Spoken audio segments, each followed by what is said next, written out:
Press Sky on your remote to go to your recordings.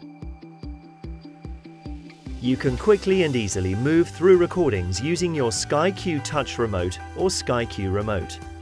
On your SkyQ Touch remote, swipe up, then left or right to move minute by minute.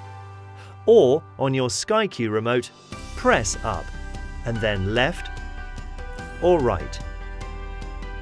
To move to a particular point, swipe and hold on your SkyQ Touch remote.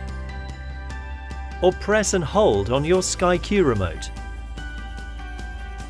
Press play to start watching again. To delete an entire series, press Sky. Go to A to Z and find the series you'd like to delete. Swipe or press right and choose Delete All.